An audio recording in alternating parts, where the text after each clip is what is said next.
Hey, je reviens avec une vidéo assez courte parce que j'ai plus de batterie. En fait, je viens de me rendre compte de ça. Mais en fait, c'était une petite vidéo vraiment simplissime parce que je viens d'avoir une espèce d'éclair de lucidité, genre le truc révélation, tu vois. Parce que j'avais donc une ancienne bague que j'avais gardée de ma précédente collection qui faisait partie des invendus du coup. Et finalement, bah, je l'ai gardée pour moi. Et en fait, j'avais fait ça en mode taille réglable. Et en fait, j'ai enfin trouvé, je crois, The technique. C'est pour ça, j'en parle pour ceux qui pourraient être intéressés pour essayer, pour voir si ça leur convient. Le meilleur moyen, d'après moi, d'après ce que j'ai pu essayer maintenant, avec le recul, c'est en fait d'utiliser la méthode que ça s'entrevauche en fait. Il faut que une partie de la base aille en dessous et l'autre au-dessus comme ça.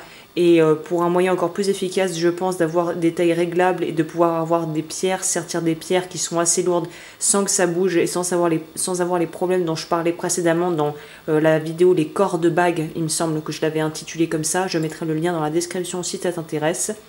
Et donc voilà, pour les bagues réglables, je crois que la meilleure des techniques finalement, après avoir bien étudié la question et surtout ce matin avoir une espèce d'éclair de lucidité et d'avoir un peu fait ça à l'arrache, je me suis rendu compte que c'était la meilleure option. C'est bel et bien de... Bon, je tiens avec l'autre main parce que ça commence à être un peu lourd tout ça.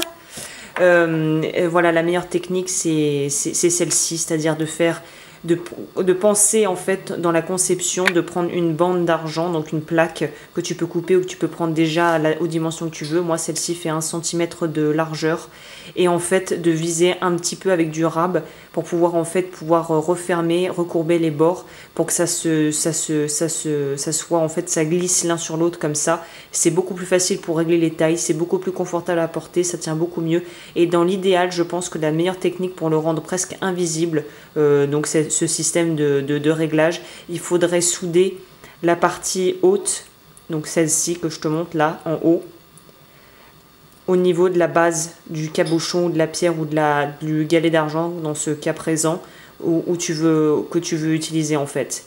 Donc ça serait prendre la partie supérieure et en fait retourner tout à l'envers quoi, enfin ou mettre ça tourner ça en fait, tu vois, tu as compris l'idée je pense, ça serait de mettre la partie soudée en haut et donc tout ce qui serait réglable serait au niveau supérieur, donc ça se verrait quasiment pas. Donc au final ça serait encore plus esthétique et ça serait une très bonne alternative si on n'avait pas envie de faire des tailles ou que voilà on veut faire un cadeau, on n'est pas sûr ou que voilà.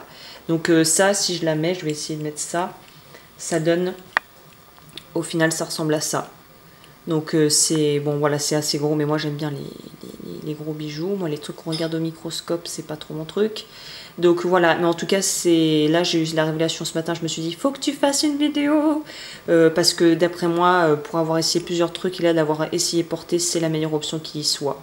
Donc bah écoute j'espère que ce petit conseil pourra t'être utile et je te dis à la prochaine, ciao ciao.